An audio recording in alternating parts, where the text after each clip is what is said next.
Okay, it's 6 o'clock. We'll call the Lowell Light Power regular board meeting for January 9th, 2024. To order. Charlie, if you do roll call. Chairperson Beecham. Here. Vice Chairperson Founder. Here. Board Member Cadwallader. Here. Board Member Crawford. Here. And I heard from Board Member Straubin before the meeting, he had something come up and he's going to be about a half hour late. Approval of the agenda as presented. I'll move to approve the agenda as presented. Support. Okay, it's been moved and supported. Any further discussion? Hearing none, all those in favor signify by saying aye. Aye. Opposed? Motion carried. Approval of the minutes from the December 12th, 2023 regular board meeting. Any changes, anything? If not, I would entertain a motion. Motion to approve the minutes from the December 12th meeting. Now support. It's been moved and supported. Any further discussion? Hearing none, all those in favor signify by saying aye. Aye. Opposed? Motion carried. Safety moment.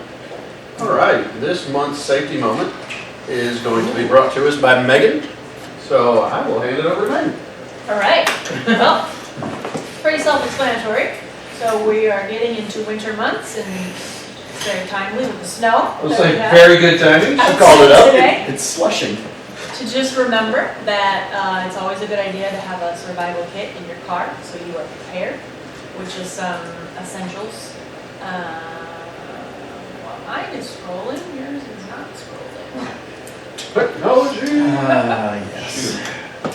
And, all right, So what does yours say in front of you? That's okay. mine says safety emergency blanket, first aid kit, flashlight, some snacks, ice scraper, warm weather clothes, snow shovel, your basics. Any pints or anything? It does not say that. St. Bernard, they always carry a pint with them. Well, that's fascinating. There's now sharing a lot of details. So let's take that to you, Dr. Sutton. Let's talk about his procedure. How themselves when they go out these doors, it could be really icy coming in today. Let's try to remember that at the very end of the meeting too, but thank you, that's fantastic. All right, there we go. So yeah, just some essentials. Not done. 10 minutes are. Waterproof matches? And some clothes. I have some. Band them up. I put mine Everybody's back fast. There you go. I'm in survival situations. Yeah, I have a survival Tearing that backpack car apart. with even a roll of quarters just in case for some reason. Kids gotta call home. I don't know. Back For in all the day, that I passes. could see that. Right. I'm gonna use them for so many things. Yeah. Thank you, Megan. Yes. Proud of So you can go down to and punch bad guys. them. That's it. Very good. Moving on, public comment. Any public? We only have employees and board members here. So we'll move on to action items, which we have none listed. They're still done. Informational items, presentation of your financial metrics for 2023. Yes, I'm going to hand this over to Megan, but per our policy, we review these key performance metrics or key financial indicators on an annual basis. This was a policy that was adopted, I believe, 4 or 5 years ago. We have 4 years of records. But this is in year 4, so we're going to, historically, we've always presented the actual information, but this year we're going to hand it over to Megan, and we've included some graphical representations of, some graphical representations. But we wanted to go ahead and start showing, over time, how are things changing. And so on each of the graphs, you've got a trend and a target line. But again. Andrew's not even here. To see our graphs we made without even being asked. I'll hand it over to you, Megan. Yeah, so, like Charlie said, the metrics were in your packet, but, I just wanted to show you them in a little more visual, detail. So 10% of plant in cash, which shouldn't be a surprise since we've talked about how our cash is eroded for the last couple of years, but we're in a rebuilding phase, and also, obviously, our plant is increasing as well. So the more plant that we need, the more money we need. So hopefully that will start to creep up. But, so that one, and then days of cash on hand, again, same thing, we've talked about this. Hopefully we're on the uptick in that one as well. And I would say, just one comment on that, that 114 days is very, very much aligned with our 5-year cash management plan. We knew we didn't want to get all the way back to 120 days of cash, and it would be unrealistic to get back to 120 days of cash all at once. So we laid out that 3 to 5 years, a 5-year plan, but it was going to carry us to 120 days cash in year 3. So we might, hopefully, we're hoping that we'll stay ahead of that and can stay ahead of that pace, but this is very much kind of what we would have anticipated going into the audit, wrapping up the year, and as we lay out that cash management plan, this was the intended result. The length of the chart is from 1 solid year? These, That's 12 months? Oh, there's No, years. sorry, I it's didn't see years. years. Sorry, okay. yeah, it's 5 year, Okay. 5 fiscal years Okay. of history. All right. Sorry, I can't. That's all right, no put it problem. On the screen without it being really small. Easy fix. So debt coverage ratio, target of 1.4, we've exceeded that the last 5 years. And a lot of that is debt expiring as well. Yep, you a know. lot of the Campbell debt, the Bell River debt expiring, and the IPAs. We consider our pension as part of our debt on any of this? Because that's not a debt, that's an unfunded liability. You, I know there's a technical difference. yeah, your accountants can go count your way through that, no. Yeah, I didn't know what the ratio standard was to include that or not. Now, the debt coverage is truly, what your net income is divided by your debt service requirement, not Yeah. your, the liability, the full liability itself, so, yeah, it's not fair. Yeah, I get you. Equity, similar concept, paying off debt. So we get a little low. Rate of return, a little all over the place. But hopefully that is also on the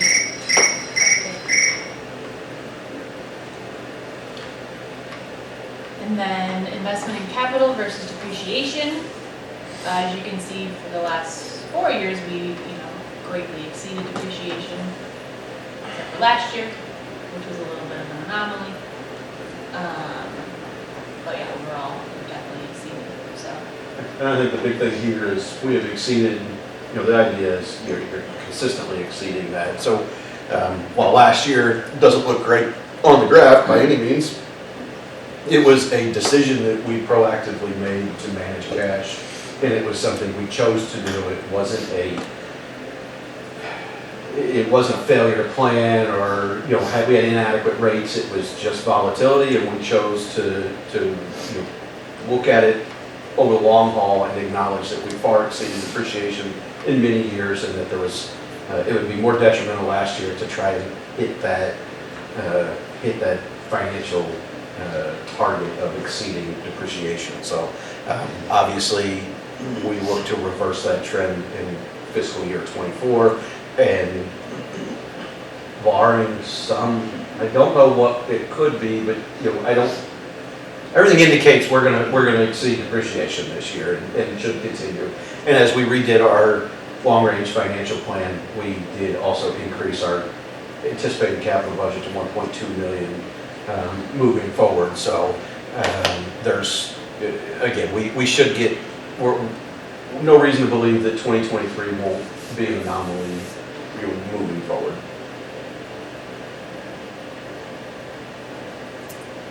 And then last one is the age of our system, which has been continuously under at 65%. That is relatively, flat, so. And then that is that. Any questions? And the only thing I will say, again, we moving forward, we will continue to build on these graphs. I think this was something fairly new, and I think we're to the point where we have some trends. We have, it's useful to see over time, and because things erode and get better slowly over time. It's not like, we're going to look up tomorrow, we're not going to have cash, or we're going to have a ton of cash. It's a very much a cyclical game, and we're very much planning over the longer time horizon, and having some of these trends over that longer horizon, we feel be beneficial. And again, we report these once a year. It's usually January, February. We have to wait until we get past the audit, and then we wait until there's an opportunity to process all the data and make sure that we're comfortable with what it is portraying, I guess, or how the data is represented. And like I said, will typically be January, February timeframe.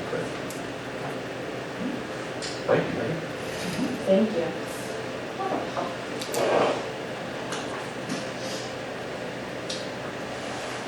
All right. We'll move on to performance data. Again, I say a lot of the same things every month, but total sales continue to trend ahead of previous 4 years, and you're starting to see that orange line creep up and separate itself a little bit from the others. And then if you look at your month over month, again, those orange bars continue to exceed on a monthly basis, essentially, or almost on a monthly basis. They exceed the previous 5 years or 4 years, which again is what we would expect. The one change, or the one difference, again, industrial load very much on the same trend, commercial on the same trend. It's the residential load that continues to sit right in the middle of the pack, if not really much, closer to that 2020 number than it is something more recent. So, but again, 2023, we're kind of getting more in line with 2023, but 2023 finished kind of in the middle of the pack, and it looks like 24 is shaping up to be very similar. So it's something that Megan and I think talk about monthly now. These graphs come out and we dig in, and it's very much weather driven. Cost per kilowatt hour is nice to see some downward pressure, especially at that residential level. It's very much impacted by the rate fluctuations, but again, the industrial saw a slight uptick, but again, very consistent, and nice to see some of that downward trend at the residential level. Cash, one thing I want to highlight here on cash is we do have a new color on this graph. If you look at the December, the very top is a money market account with Huntington, and what we did was, if you'll remember last 2 months, we've talked about the working capital requirement from MPPA, and they asked for $130,000 for working capital requirement, and then ultimately refunded the majority of it back the next month. So we took all those funds, kind of knowing that our working capital requirement with MPPA is going to trend upwards as prices trend upwards. But we wanted to take those funds and allocate them into a higher yielding account that had next day available funds. So we put them into money market, which is, it's not getting the same type of rates as you get on a like a 1-year CD, which are close to 5% right now, but I think it's somewhere in the 3.5 to 4% range. I believe, I was looking, I think it was higher than that the last statement. Is that, or that may not be the one that, that's not the 7-day average No. one, is it? No. But we wanted to just, we're gonna bring that money back to us, so we wanted to make sure we maximized what we did with that money, knowing that it's probably only temporarily gonna reside with us before it turns into a working capital requirement for NVPA. So we were able to absorb the working capital requirement, so we thought it'd be best just to keep those funds kind of separate and maximize that return. So, but other than that, you see very much a stable cash level. If you look just at that orange, you saw a little bit of recovery, but very little movement from the previous month, and then we added the $130,000-ish money market on top of that, and we continue to trend above that 120-day benchmark black line. And again, I've said it a couple months, I hesitate, but we're halfway through the year. The way that things are trending now, we do not anticipate a significant increase in what's going to make up that 120-day requirement. We don't anticipate much of a stair step up. We're hoping for a very flat target at 120 days, knowing that in the long haul, what makes up 120 days of operating cash is very much going to grow especially as our power supply expenses continue to increase, and projections show us continuing to increase over the next 5 to 10 years at a pretty significant rate. So, aging analysis, I don't. And delinquent balances, electric requirements, don't really have much to highlight in the rest of performance data. Again, the PCA was nice to see go down, but other than that, I don't have anything else from performance data, but would be happy to answer any questions.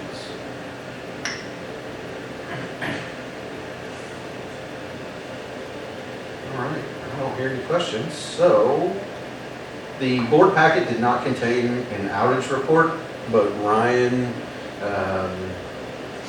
going to provide a verbal update now. So, you want to take it away, Ryan? One outage this past month. We had a cutout hit older porcelain style cutout at Lowell Park on the service that feeds the Napa Auto Parts store down there, and then it caused the line fuse to blow, so things were affected because just knocked one phase offline. But that was the only outage that we had, so we had a really good month. Last year in December it was 5 9s and an 8. This year it's 6 9s. So that's pretty amazing. I don't know how you get much better than that. We had one of the mildest Decembers too. Yeah, yes. So it's definitely that. Yeah. Yeah, that was one that I saw the outage happen on my way into work. I didn't see, all of a sudden I was driving down Main Street and choom.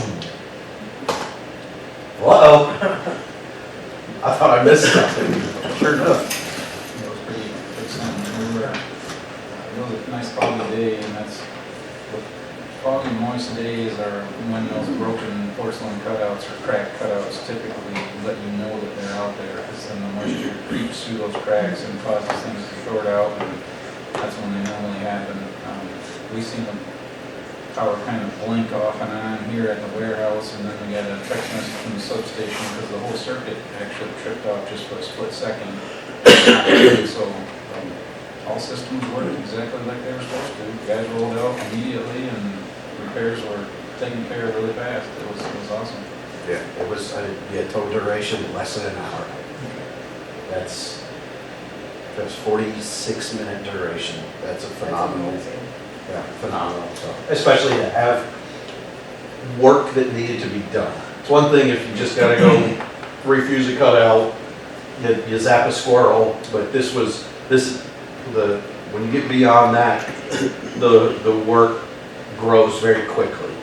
You now get equipment involved, or you end up climbing, and you got to come back here and get materials, or you have materials on the truck, whatever the case is. But once you get kind of beyond that initial, we just blow a fuse and there's a dead squirrel at the base of the pole, those outages tend to grow in length, and to see a 46-minute outage that involved, multiple customers involved, troubleshooting, and not a super easy place to troubleshoot. It's all rear lot lines, kind of running between Bowes Road and West Main, and, I don't think I heard any, or saw anything posted in community chatter about it, so. it impacted commercial customers more than residential. Yeah, well, were they even open yet? They were open? Yeah, there's a three-phase installation right there, so 3 transformers up on that pole. The other 2 cutouts that weren't affected, we changed those out to polymer style, lowered the arresters down under the transformers, added the normal squirrel guarding and pole wrap, so animals shouldn't give us any trouble at that location in the future either, but, so, we made updates while we were there too, so that was good. Awesome work, appreciate it. Very cool. All right, that's the outage report. We'll dive into the income statement, and I know, Perry, you can, I can go high-level overview. I know you had some questions. Well, What was that? Squirrel. You got somebody knocked up back there? Okay. I would say, It almost sounded like maybe just the door was latching. That's what it said, It yeah. wasn't shut all the way or something. broom handle fell over. Some security. Charlie and I had a discussion this morning on whether we do it right now and everything, but I want to, at some point, go over the income statement a little bit closer. And the reason why I say that is because in years past, quite a few years, when Light and Power was going in the wrong direction, we didn't know it, and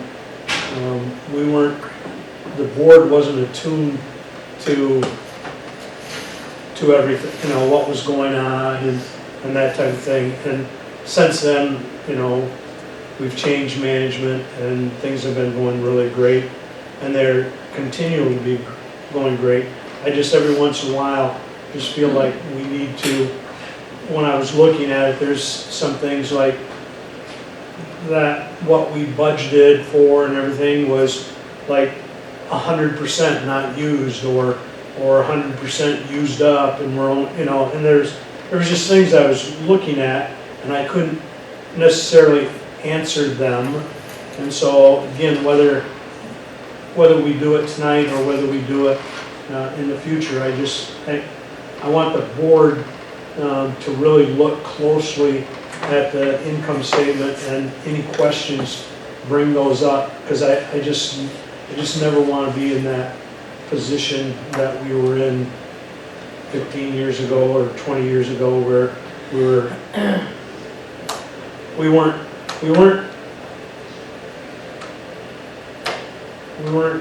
paying attention.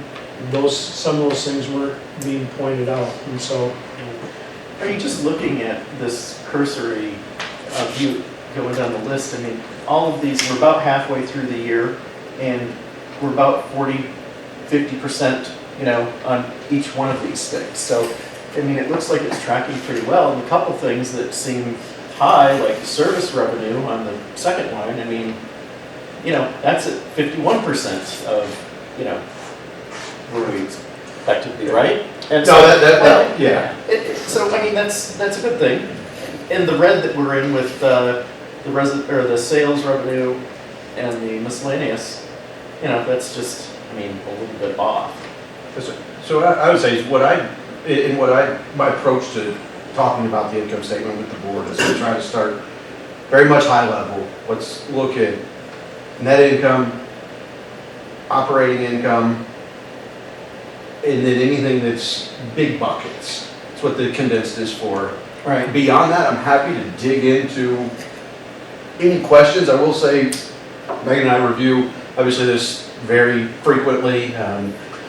There's nothing of any concern in the income statement to me, except, it's not even a concern, but we have identified some tweaking that we're going to do, and I would say we double counted some sales revenue as some load was coming on, some larger load was coming on, and we found we will be tweaking our revenue forecasting models slightly next year. So we overshot on the revenue side from the GSD, the General Service Demand Customer Rate, but the way that we modified our power supply is that we made sure that the two items moved together. So we overshot the revenue, but we also overshot the corresponding expense to procure the power to serve that. So it's not what we want, obviously, we just want to be right, but as we're going into budget season, kind of February kicks off the budget big time. It's something that we're closely looking at, but once you go down into the full income statement that's included in the informational items, you will see quite a few large variations, and a lot of that is very much labor driven, or or it's timing. Pole attachment fees, we haven't collected any revenue for that. It's just because they haven't been billed yet. They're billed once a year. So happy to, and there's a lot. I think that's the one that I was looking at. And so and I'm happy to go through, so I always start at the big buckets, because inside, and these aren't as much, the revenues are a little more defined, but when you get down into expenses, you're taking so much labor. Generation expenses aren't a good, how purchase power is not a good one. Distribution expenses are a good one. These are all the guys' time, all the guys operating out here, all their time is pretty much split up amongst these. So yeah, we might be, what's a good one?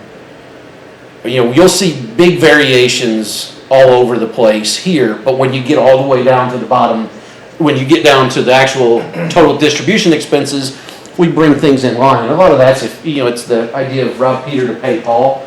We knew that the labor was going to be a distribution expense, but I don't know if they're going to be, how much they're going to be trimming trees, or how much they're going to be working on maintenance, meter maintenance, where, last year our tree trimming expense was significant, and that one seems to go cyclically.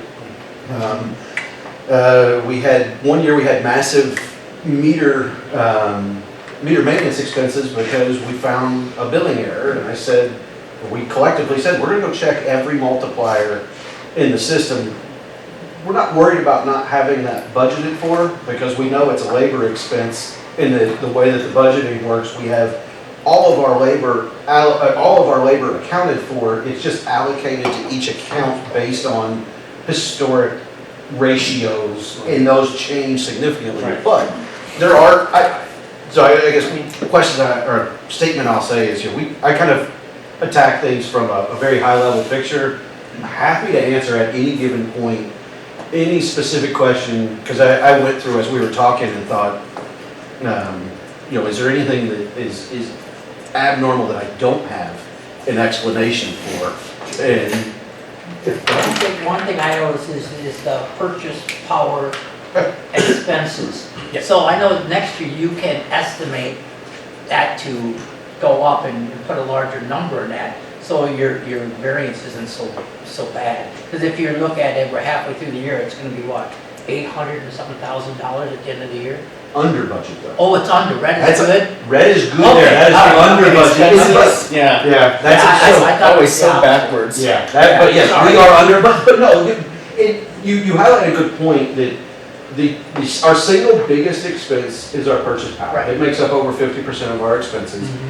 We also lean very heavily on MPPA to create our forecasts and our budgets. There's things that we do to balance things and make sure we're double checking, make sure we try to align our revenues to make sure that they align with our purchase power expenses. We know there are just certain rules that you can apply. We know we can balance and check things, but that number has fluctuated significantly. I think last year we were over budget by about the equivalent. Probably. And it was things that you can't predict last year. It was NOx compliance. NOx compliance went from like an MPPA expense of $100,000 to $10 million in a few year period. And those NOx compliance charges are determined after our budget is determined. One thing I'll highlight here from a purchase power standpoint is in the full income statement. If if you look at what we were anticipating to recover from our long capacity position, Megan, can you point me in the right direction before I? Yeah, the deficiency capacity. Right? Yes. Sorry, I was looking at different. So you look at our budget, we were planning on, essentially a credit of $60,000. Well, the clearing auction, the capacity auction cleared after our budget, and the price of capacity just plummeted. So we're going to be off by $100,000 there no matter what. You base it on, all the market trends and your best available information. And really, we base a lot of that on our purchase power expenses are very much dictated by the numbers that MPPA provides to us. And then we adjust them based on any adjustments that we see are appropriate. But Perry, I'd be happy to answer any specific questions. I think it was the poll. Poll. I know.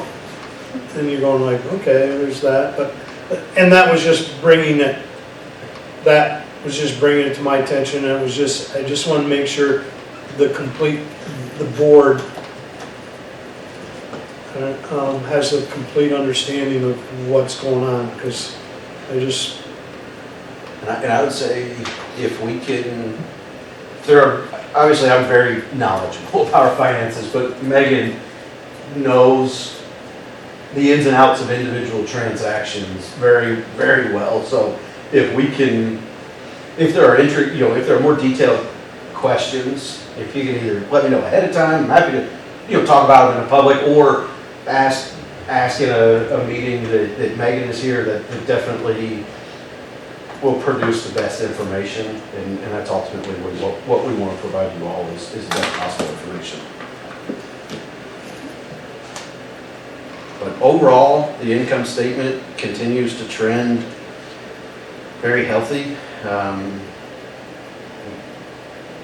Have absorbed a lot. Obviously, there was a significant rate increase. We made adjustments for the rate increase this year, so we're sitting in a very, very healthy, big picture position from a financial perspective. Yeah, happy to answer any questions anybody has on income statement. All right. We'll move on to a little East Side project update.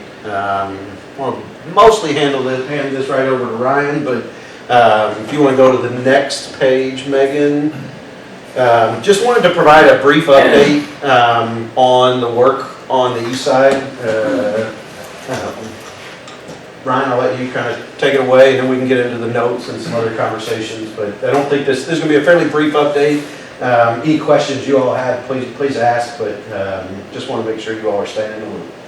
Not a large number of new poles installed since October, but a nice little section along Washington Street south of North Street, where our new main circuit 204 was built by Newkirk, where we can grab the newer voltage. 7 new poles down through there, a couple new transformers, quite a few customers converted over to the new voltage. Really nice looking line down through there. If no one's drove down through Washington and checked it out, it is clean, straight, So tidy, crisp. so nice. It is, it's as good as it gets right there. It's pretty nice stuff. We're doing a lot of planning work to figure out exactly what move we're going to make next. We've been working with the DPW, removing quite a few larger aging trees along Jefferson that needed to go. They're just too close to the road. They're aged out. Most of them were hollow. They were in pretty bad shape, pretty big. Along with those tree removals, we're going to actually install some new power line along that side of the street, on the east side of the street, to serve a couple of locations up through there. And there's actually, at the very end of that line that we're going to build along Jefferson, there's a transformer that sits there now that's fed from Washington. 2 spans of line that goes cross-country, back lots, across the top of these trees. It's so overgrown. It's just a horrible place for maintenance and to do anything back through there. Once we get this new line installed, a couple transformers installed, we're gonna eliminate that crossing and just get that right out of there. So no one has to worry about it. We don't have to worry about it, just make it cleaner, nicer, and tidier along Jefferson. They're just easier to work on. I can see those bushes and trees growing into those lines Oh, from my kitchen window. Really, it's super thick back there, that'll be a nice move to get that taken care of. And then trying to be proactive to get the remaining portion of Washington taken care of. We have, kind of looked again today, it looks like 14 new poles that need to go in along north of North Street along Washington, and some other little components that we will order fairly soon. Just had that quote updated because it expired before we had a chance to issue a PO, but should hear back from the factory here in a day or so, and then we can get the PO issued for that one. And then we're just gonna try to get all those poles installed and all the work along Washington done throughout this winter before the road construction project starts, just like we did with Monroe. Worked out awesome, and we don't have to go set up our trucks and do work on a brand new paved road. It just doesn't look good, and we don't want to cause any damage to a brand new road, because we want it to last a long, long time.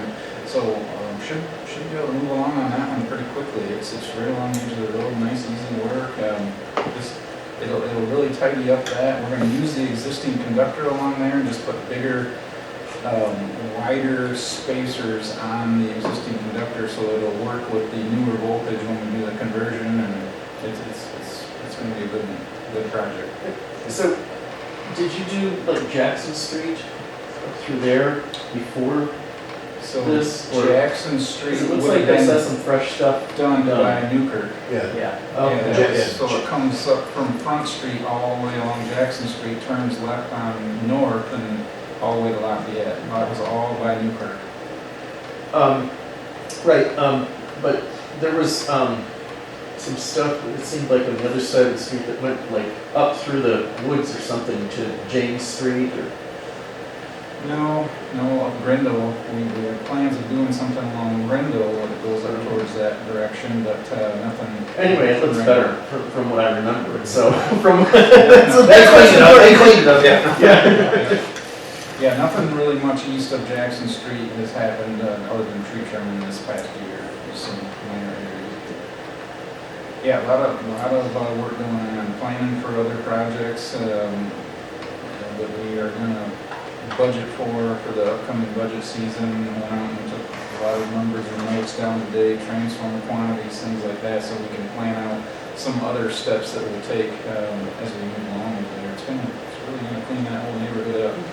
And then we'll be issuing a PO, we did issue the PO today for the parts and pieces needed to terminate the cable for the new Circuit 204 on that east side also. All of those components should get here well before the wire, that way we can look through them, double check them, make sure they're exactly what we need, and have everything available. When the wire shows up, we'll install it, we'll get that stuff terminated on the cable and get it in service. It's gonna be awesome.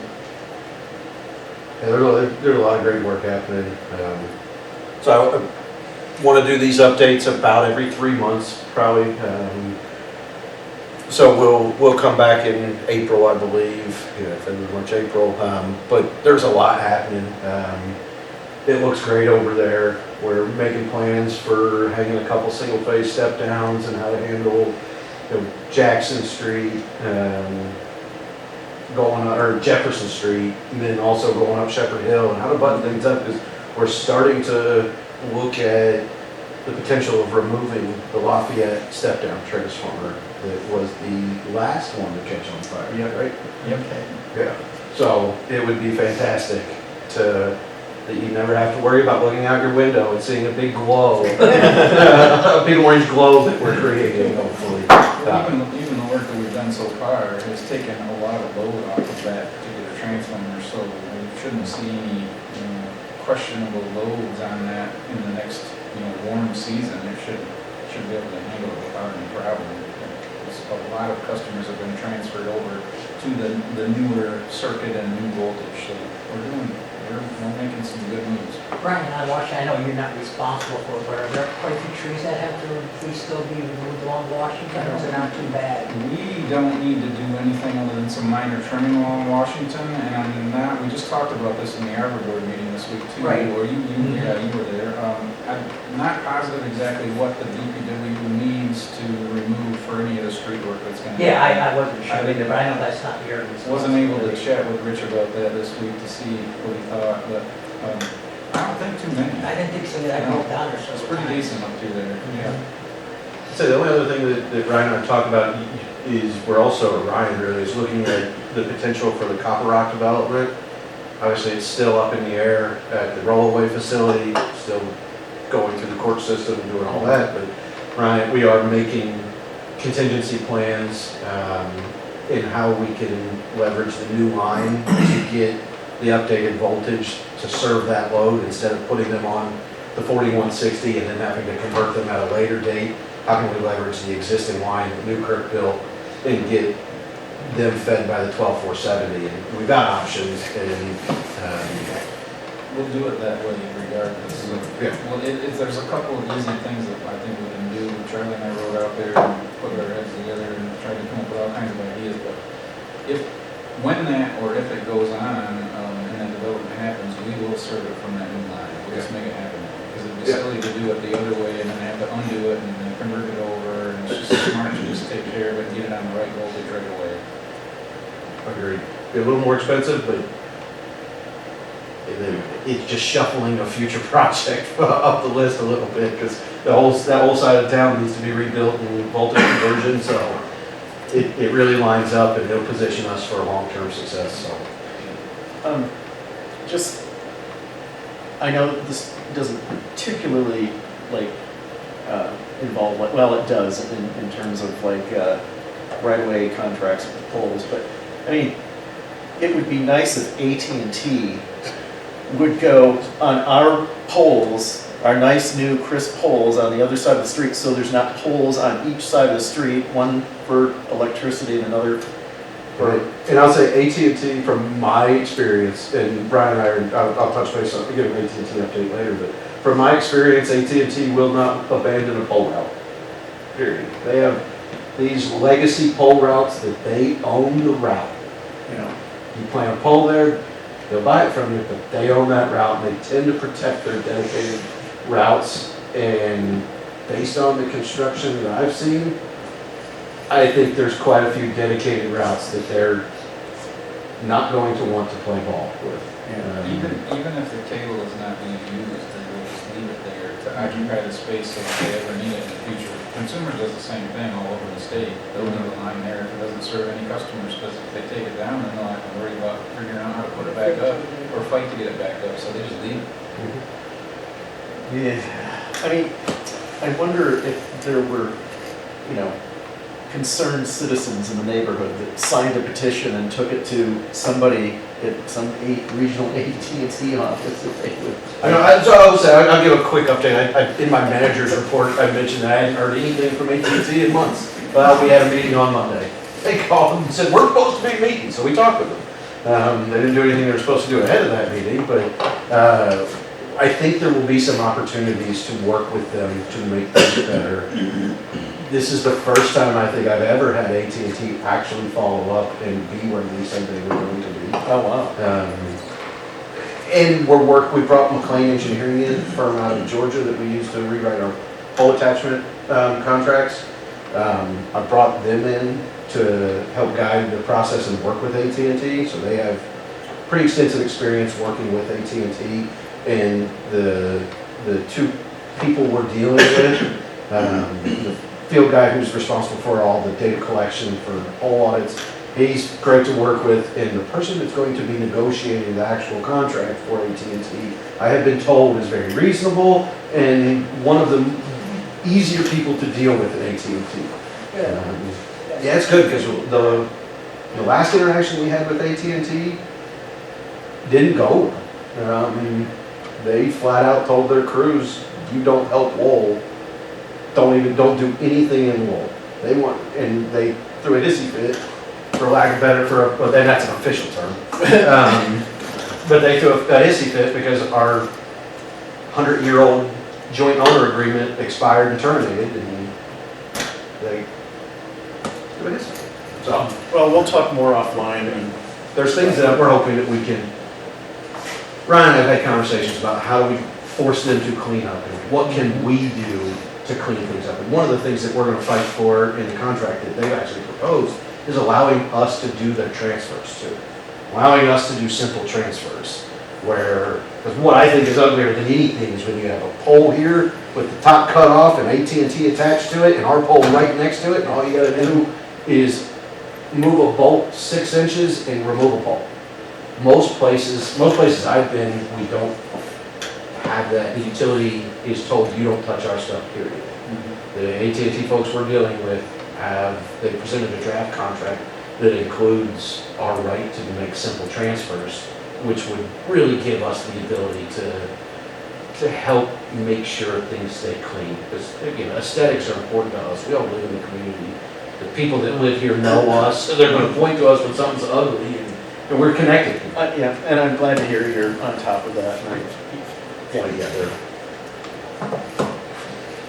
We do most of the easy transfers now just because it would take eons of time to try to promote someone to go in there and do the transfer. So if it's a really simple one, kind of like try to describe, we just kind of, even though we're not necessarily supposed to, and I admit that, it's easier to just say, well. It's easy to ask for forgiveness. If a pole got hit by a car or something like that, it was damaged, because you get out of your stuff laying on the ground. So that's what we just do, and get rid of it, because I don't like looking at dual poles either, and if we can make it go away, we make it go away. It's way nicer. All right, Ryan, appreciate the update. Any other questions on the east side feed? All right, we'll roll on. I'll just jump straight to the summary of capital projects. Again, I mentioned it last month. We are focused mostly on that east side feed project or the voltage conversion. Seen some movement there. Again, we're just continue to make adjustments. A lot of capital equipment has been purchased. Got a few orders pending, quite a few orders pending still. We've had to create a shared notebook so we can keep track of what all's out there. There's lead times have gone to 50 weeks on some things. Happy to answer any questions, but capital projects are trending along about like we would expect. And one thing I will say we're looking at is we have a system expansion budget of $150,000. That is for the new phase at Harvest Meadows. We've been notified that probably will not be ready for us to do installation until July 1st.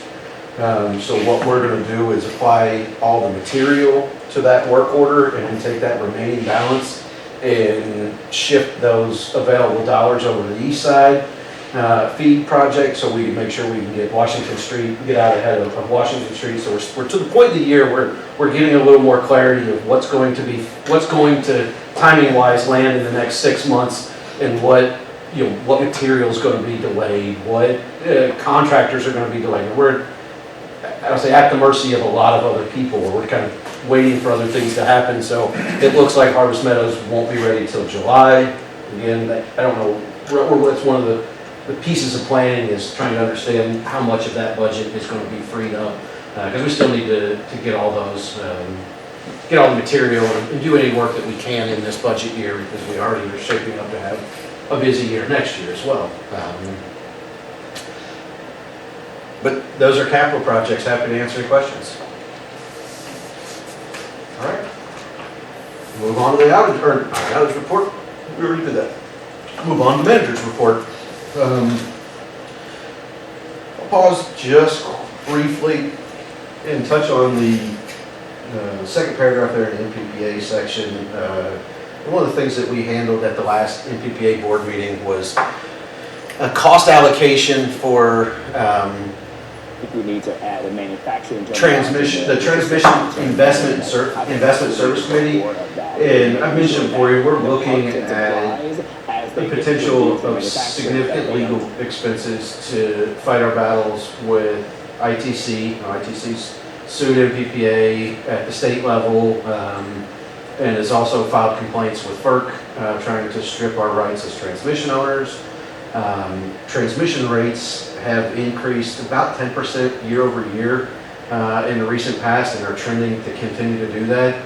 It is very important that we retain our right to own transmission, because transmission investment is one of the best ways that we see to hedge rising transmission costs. If we have entitlements to our transmission, just like capacity, we're able to offset our need based on what we own. But we're looking at significant legal expenses, and MPPA had to really start defining, how we're going to share these expenses amongst different members, and they looked at investment capacity. And the idea is, at the end of these legal battles, there's opportunity. Assuming that we prevail, there will be significant opportunities to invest in transmission. So, trying to make sure that the members of MPPA shoulder their proportionate share of the legal battle based on what that future potential investment is going to be, makes things very challenging to try and equitably allocate expenses. But there are certain things that are just obvious. Holland is bigger than Lowell. Holland will make a bigger transmission investment, and they might be a bad example because they're a point-to-point customer. But I wanted to just bring it up because we are looking at some significant transmission expenses and significant transmission investment opportunities on the tail end of these lawsuits. So more than anything, just planting those seeds, because I think we're going to be talking about transmission quite a bit over the next few years. Welcome, Andrew. Sorry, Greg. Nope, I was saying, I Charlie, understand. can you explain to me, when does the transmission lines become from them, and what are we fighting or arguing over? So we, just like we own a piece of Bell River and Campbell, there are different sets of transmission lines throughout the state that MPPA actually has an ownership stake in. So we are part owners of those, and some of them came from Bell River, some of them came from Campbell, and it all went back to before ITC, consumers and DTE were in the transmission business. They since both have said we don't want to be in the transmission business. That's why the old, correct me when I say something wrong, the old consumers territory is METSI, actually, as one company under the ITC company umbrella. You go over to the east side and you hit the DTE, old DTE territory. The transmission lines there are owned by ITC. Both ITC and METSI are owned by ITCC. ITCC, there's a parent company and then they separated. So what we're ultimately talking about is they're not local lines here. Correct, it's an right. ownership stake in an asset somewhere else in the state. And now there are opportunities to build off of those lines, and as other people use them, we have the opportunity to collect revenue off of them, essentially charge a rate to use them. It's called an attachment O revenue.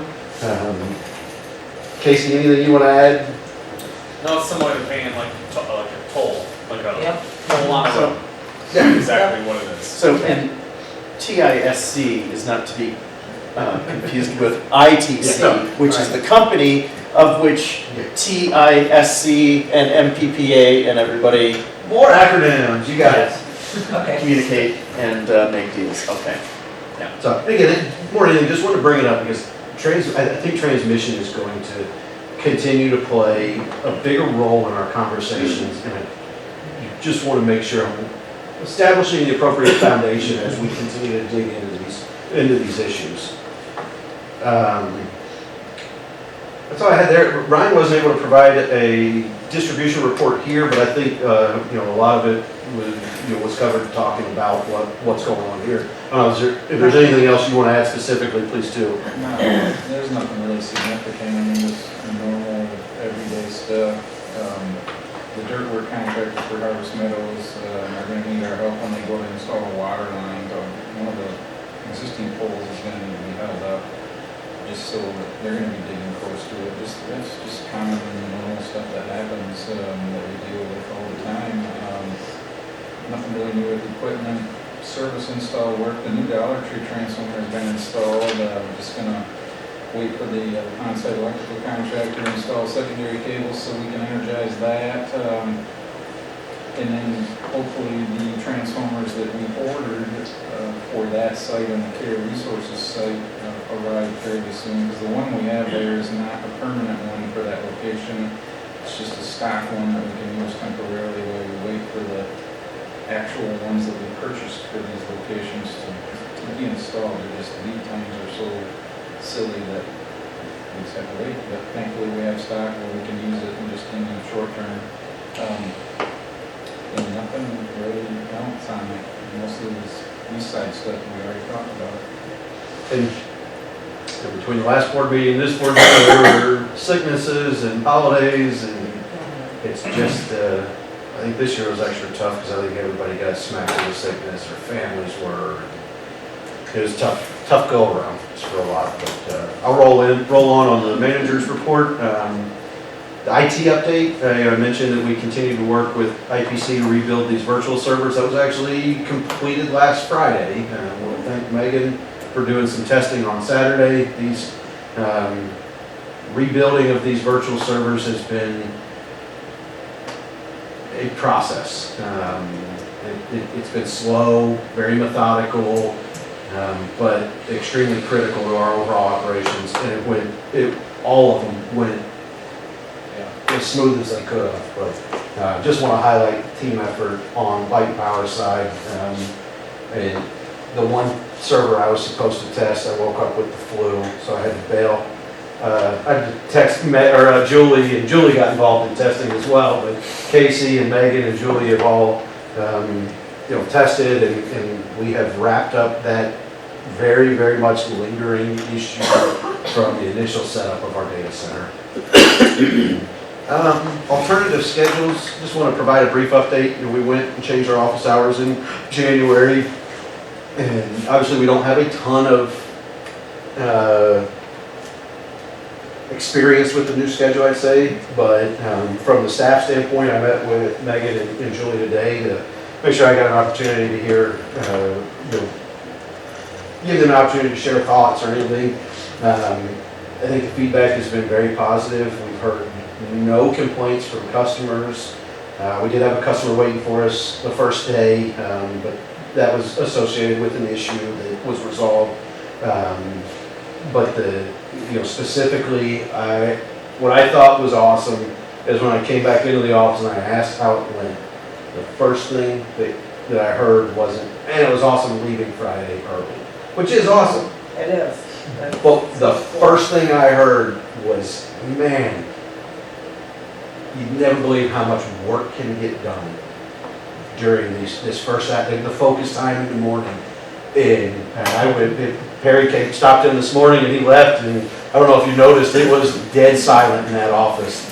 It was about 9:30 where, everybody was in their focus mode, and I got nervous stepping out of my office. I thought I might get something thrown at me for disrupting things, so I kind of tiptoed around like a kid at 2 o'clock in the morning on Christmas. But I think it's going to be highly productive, and I'm sure there will be adjustments that need to be made. We're currently Ryan and I are working on the details. For the operations crews, they're going to move to a 9-hour day, Monday through Thursday, and a half-day Friday. They started that last week, and there's still some details that we need to work out. We need to codify that in an MOU with the union at some point. But again, I don't know if you have anything you want to add, but I think it's gone very well so far, a week and a half in.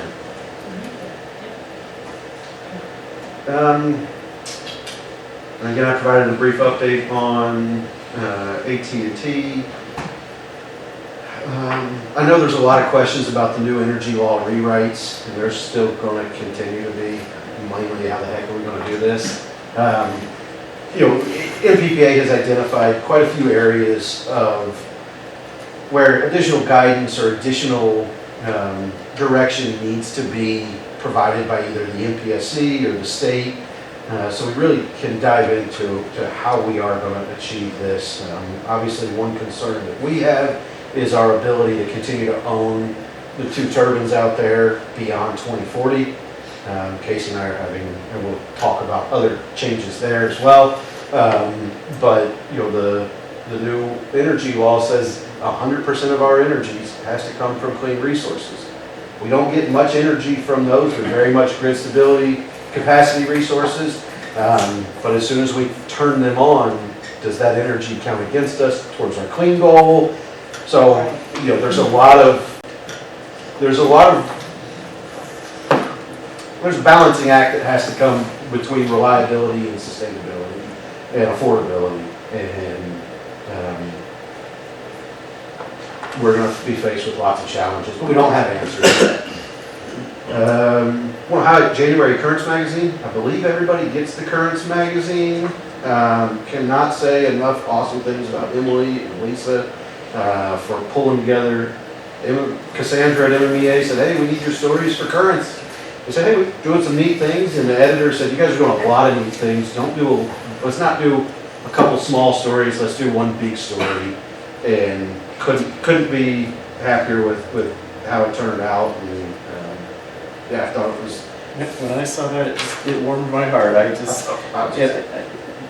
Because I used to do that kind of stuff a lot more, and to get a nice big hit. That's great. I even said some of the things he said. I said. Is there extra current magazines that we could drop off to like City Hall so that It's a digital any only. walking? It's only a digital publication. I didn't Forward it to know. them. What? You could forward it to them electronically. Yeah. You know, because I just thought, because we don't have Mayor's Exchange anymore, but we do have a lot of foot traffic coming into City Hall. If they saw that sitting there, that would be, something cool to have or whatever. That would be nice. We did have a couple, we had a couple Currents magazines printed out when the local student was on the cover for the coloring contest, because we wanted to give her a copy. And the print copy turned out well, but it's designed to be a digital publication, because there's video, like in our story, there's video embedded in it of Lisa and then making energy in the Think Energy presentation. So you end up, when you print it, you end up with just a blank there. So it doesn't translate quite as well to print, but. Could you do that on a loop, like up at the expo, at your booth or something like that, to show that somebody's talking? It's not a bit, you gotta click through. Oh, okay. It's, yes. I wish- Anything's possible. Anything's possible. You got enough Mr. money? Tony? You got enough money? Anything's I was possible. saying, Casey and I think we had that conversation today, didn't we? Yeah. You know, Perry's always supportive. Well, I mean, if it's a screen thing, just go through, take screenshots, and then We could do something like that, I mean, like. I do like that idea, because like I said, there's a lot of traffic, and that's pretty cool. Like it. All right, moving on. One thing I wanted to highlight, next month I'd like to have a conversation about strategic priorities. It's kind of a piggyback off of the strategic planning session that Perry and I did. We sat through that, and largely we were reaffirmed that, hey, we're heading in the right direction, but there were components that I think we could take from it and build on some conversations. And really the strategic priorities are the highest level priorities, and then they usually come within statements of what will you do, what will you strive for. I will send out probably tomorrow some materials for that, and we'll just ask everybody to put your thinking hats on, because I'd like to roll into February, see if we can have a discussion on strategic priorities, and then staff will roll right into budgeting season, and those strategic priorities and that conversation will shape the strategic planning conversation that we have as a leadership team to kind of kick off our budgeting process. So again, I'll text everybody when that goes out, but keep an eye out for it, and would definitely appreciate sort of a good conversation next month. And if you want to talk before then, please reach out, and we will definitely make time to touch base ahead if you'd like. Again, I touched on budgeting, that's about to get kicked off. I'm just going to very briefly touch on a MISO update. MISO is proposing additional changes to our BTMGs, the behind-the-meter generators, which are the two turbines that we have here. And it largely focuses on response time and how quick they can require us to respond. And then also basing our accreditation on our historical availability during top reliability hours. That doesn't probably mean a whole lot to everybody, but essentially what MISO is doing is trying to ensure that these emergency resources are reliable. And in order to do that, they're going to tighten the rules and tighten the rules and tighten the rules. And you throw that on top of a changing energy landscape, on top of seasonal accreditation and other capacity changes. There's a lot of moving parts when it comes to capacity accreditation. And currently MISO is required to give us a 5.5 hour notice if we need to run our generators. They're pushing very hard for a 2 hour notice.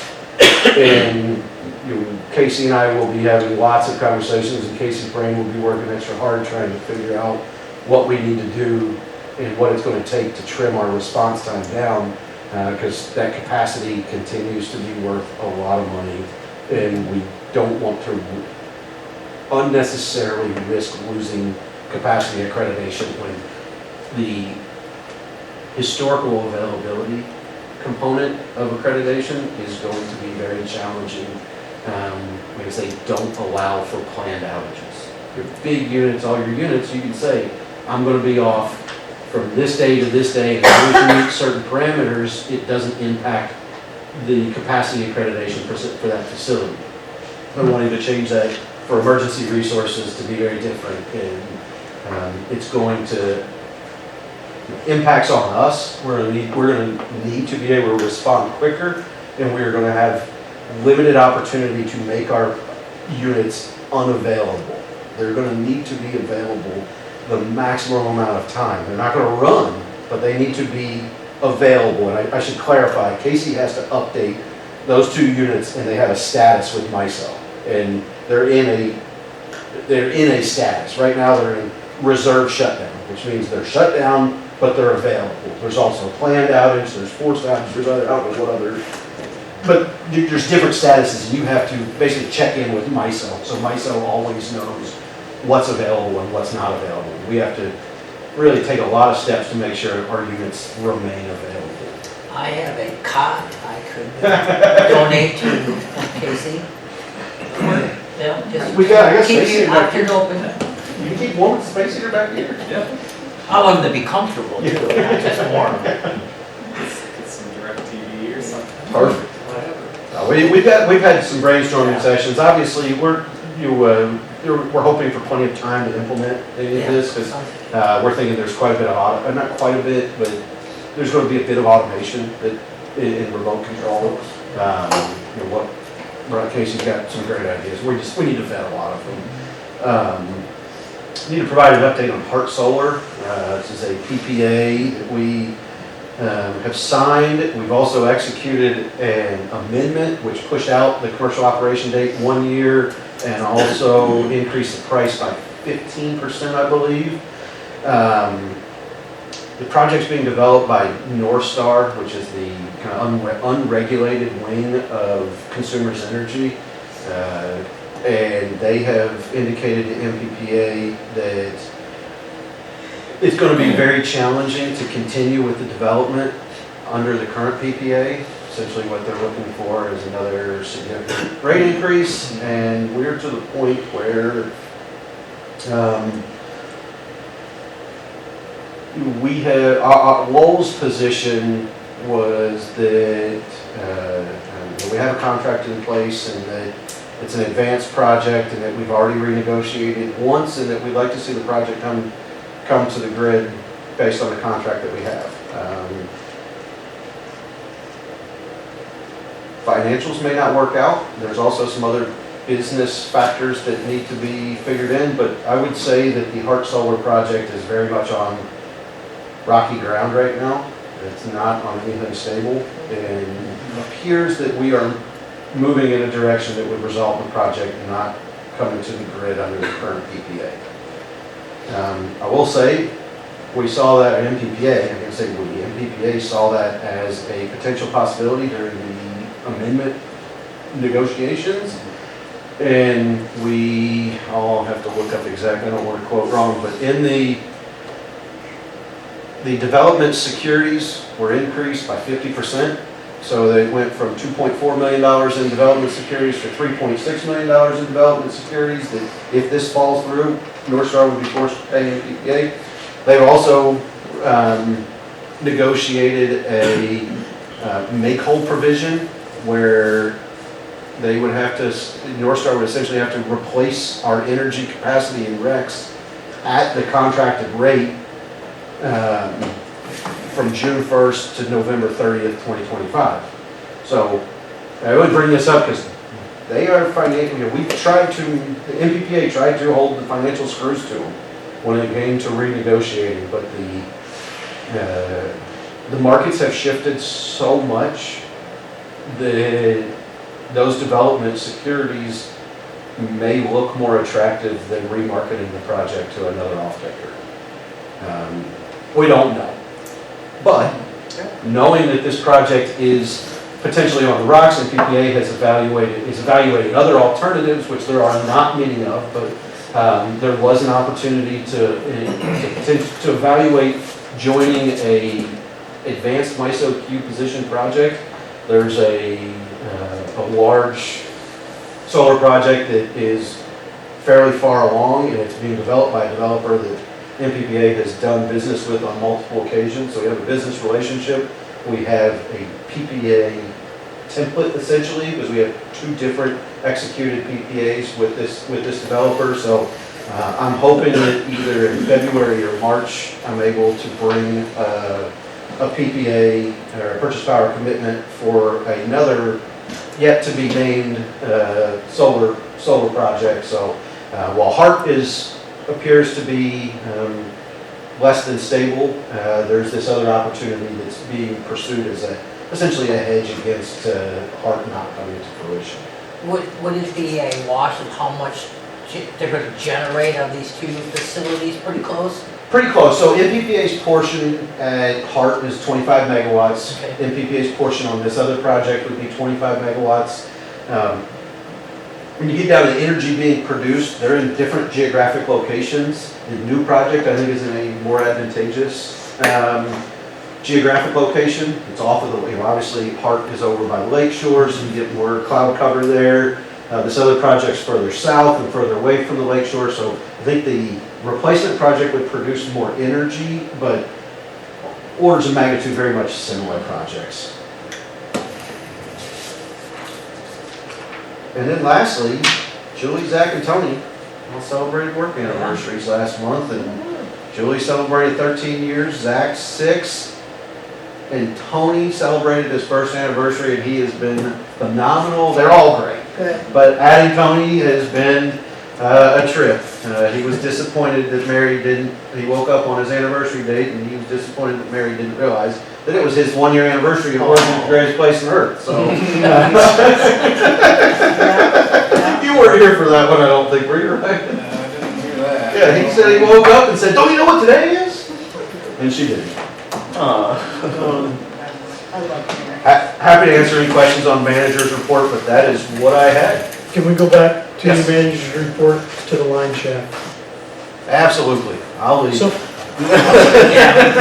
Call me in 3 years. so we had a couple things. I talked to Charlie today about it, but I'm not sure if everybody knew that, the line shaft got hit with graffiti on Christmas or thereabouts. And the next day, Tuesday, Ryan was there repainting the line shaft to remove the graffiti. And his fancy duds too, I heard. It was giant. I heard it was in his fancy What do clothes. you mean fancy? How does somebody? That's what Julie said, you were in your fancy duds. Well, I was just going to the store and I usually can keep clean with any kind of clothing on, so it didn't scare me none, so I just got after Did somebody get a picture of it? Just- Yes, we do have pictures of it, and it's just one of the Flip it to many me, Ryan, things or- that So is it happens. just basically the So why I bring that up, Right towards Saber, old backwater. Yeah. because So as you drive down. one, we haven't seen any action, and I know that we're waiting on FEMA and that type of thing. But I guess there's in the absence of action, whether, Jim, you can take back to the council. And I know, trying not to, but I will bring up past history. It was the city that, they're gonna, now it's in FEMA's hands or whatever. Granted, that's true, but at the same time, they didn't post it correctly the first time, so that one had to be redone. The council chose a different person, that failed. The third time, there were bids out there, and they chose not to take the highest bid, which the highest bid, there was none of these contingent things on that. But one is, we're continuing to have to maintain that building that we don't need.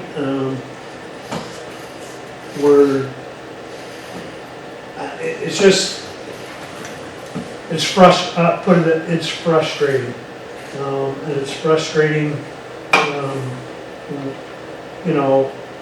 the city buy it from us, do what with it, demolish it, tear it down. I did say to Charlie today, whether it was a good idea or a bad idea, seeing the news about the EVs and not having the infrastructure to support them at this point, and Charlie pointed out, it's the whole, the egg before the chicken or the chicken before the egg type situation.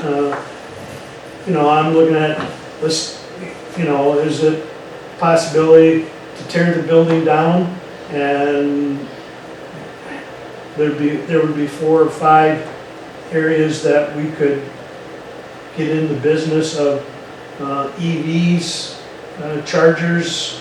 Again, it's just whether that happens, but the news and everything is just, everything's, General Motors is what, 4 years, not gonna make a combustible, or, A little further than that, they're 2035, but still, yes, we're heading in the direction. we're heading in that direction, and so, again, certainly Light and Power would have liked to see revenue from that, but, is this, not knowing, is it gonna sit there for another 5 years deteriorating, that we have to, Light and Power has to pay for insurance, maintenance, there just seems like there needs to be a resolution, so, anyway, Yeah, and that's for, it was frustrating to hear that Ryan spent his day off out of personal pride, not anything else, to have to come in and deal with that. For lack of better terms, it sucks. He spent his time. It's just a bummer that people think they can do that to something that's not theirs. That just is really. But if we did, but I also say, I could not what appreciate. that says? I have. I know, it's a What I'm trying to say. We've tried, it's a name, it's a Okay. tagger name. I put up with that 22 years in San Francisco, everywhere, and it was just rampant. Yeah. And I just, Ryan, I really appreciate, publicly want to thank you for doing that, because what would have frustrated me more was seeing that. and continuing to see it, and appreciate that, we don't know how long it was up there. It couldn't have been very long.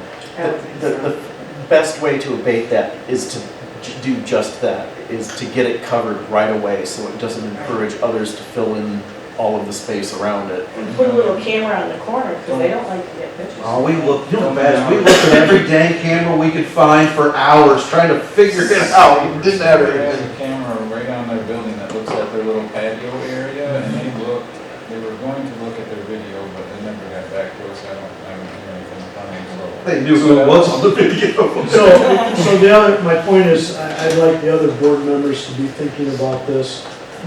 Obviously, there's gonna be no resolution tonight, but,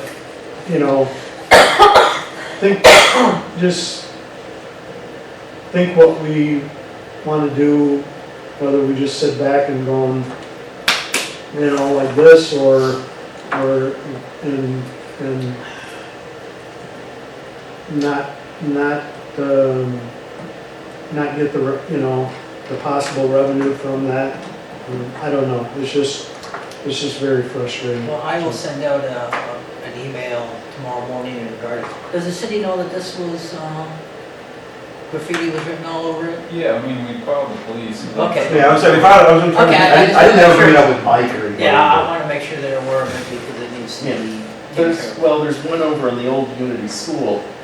Oh, It's been on the back side of it for, On the south 3 side, months now. on the south side on that red section, is what that was the example Ryan used, he said, I don't want the wine shack to be like that, yeah. just sitting there. Yeah, they went over and took photos of that one too after he left, taking pictures of this one, because I don't think anyone had turned it in or said anything about it, and, yeah, it's getting a seems little like- ridiculous. The city could make the current owner of that building paint over that. Yeah. graffiti. Should. Well, I don't know if he officially owns it. Well, If it isn't, it would be the city. Well, you know Because what? I'm just not sure how that legally is, and whether it's still impending. In my mind- I haven't heard anything, I've asked for some follow-up in detail for, but I'll It's a agree with you. community improvement for us, or for the city of Lowell to go over and do it there. Anyway, I just, So, yeah, and I'd say, the last thing I'd say about that is, we don't have a timeline from FEMA. And to me, I think we need to your point, if we're in the same boat 3 years from now, what's our plan? If this FEMA review takes how long, at what point do we just say,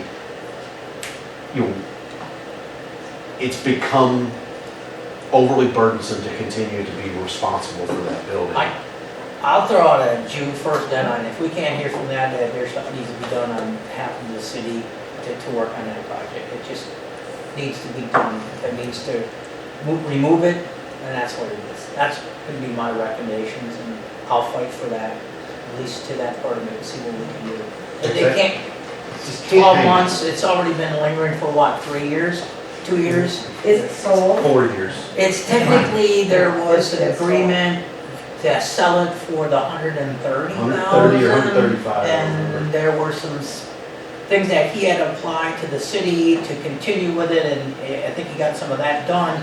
But then all of a sudden, they came in and it's in the 500-year-old floodplain, and FEMA got involved, and So technically, nobody's bought. No, I don't think there's been any money exchanged No. hands or anything signed. no money or deeds have changed. Exactly. Yeah, Yeah, so so let's just level it, and make it a fishing platform. anyway, Yep, duly noted, I'll pass it on. thank you. Nope, I didn't know that. Cool. The MPPA and May meeting, Oh, yes, sorry. what was the time? It's the one where we skipped the morning. Yeah, kind of yes, thing. and I don't have any time, but yes, typically in the morning, I'm pretty sure they're going, not heard anything they're going to do different. This will be an MMA general membership meeting in the morning, which is more MMA, skip it, and then the afternoon will be the MPPA piece of it. And I think this one is, I'm glad you said something. There you go, one time. Gotta be one. But yeah, the CEO of the North American Reliability Corporation, or NERC, is going to speak, and that should be really good to hear from, especially in light of the legislative changes which are going to create challenges to reliability and trying to balance that reliability, affordability, and sustainability. But it was like after. Yeah, it's like Lunch, noon. join that. I think we're done by 4 or 5 usually. Yeah. There's a dinner after. Yeah, there's like a, yeah. But yeah, it's in our backyard, so if we have a good showing again, that'd be great.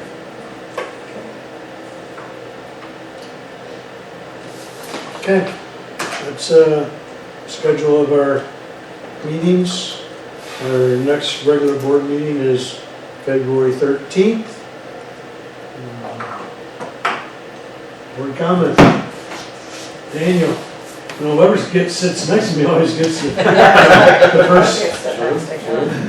Congratulations to Julie, Zach, and Tony. And also thank you for doing the tree return again. We got a real tree this year. It is currently coming down. And you take it over there. And, yeah. Is the pile getting bigger? I haven't. It was fairly good size. They chipped them yesterday just because they didn't want to have to struggle them out from underneath of all the snow that was coming, but there's been more thrown in there, so there's a few more there. How long is it open for? Till Thursday. Thursday, okay. Yeah, we will. And I missed for the second year in a row, didn't get to watch them go. toss Have it. you found any, did they find any ornaments, like, one that gets stuck in a tree and? It's not, we didn't hear them now. I got a couple pine trees that are just. I mean, we take our tree down, we're dragging it out, and all of a sudden, oh, there's another ornament. Okay. You guys ever stop? Yeah. Goats love trees apparently. Yes. Yeah, there's Yeah. Christmas tree recycling. There's whole programs where they do trees for goats. Or you can take them up to St. Ignace and they put them across the. It is true, they're I using still have some pieces. for, I'll use the ice bridge or do the ice. To mark Yeah. the road over to the island. yeah, that was also reason they're using them, I think the DNR is gonna use them to create underwater habitats. Yeah. Like encourage small fish and get Crappie fishing. something to do in trees too. Back to us. That's it. I just want to say thank you for those. We're gonna skip, we're gonna go back and forth. Oh, wow, you're really throwing me off here. Yeah, congratulations to everyone on their anniversaries. It's great to see Tony here, and glad everybody else is sticking with us too. But yeah, to have him here is special, I think. Yeah. Again, as I mentioned earlier, good job everyone who worked on getting us into the Currents magazine and making that a great article. And that'll be it for me. Tina, With a new schedule, that is always up for adjustment. So if we run into any hiccups, and the ladies or the gentlemen say, this could work better, blah, blah, blah, let's talk about it, because our goal is to, of course, to our customers, but our goal is to also keep our dream team that we have in place. So I'm very proud that we move forward with that. The Current magazine, very cool.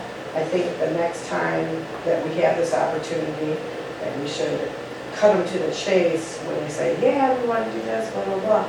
And immediately say, I want 25 copies of that. I want you guys to print them and send it to us. We try. want those copies. Because They I try. really want people to see, because magazines are becoming fewer.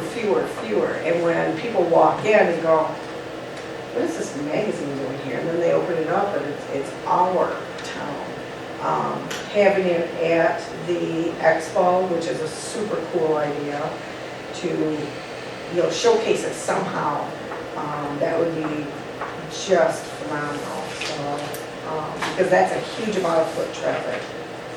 So other than that, congratulations to everybody, and that's the anniversary. And again, thank you to Lowell and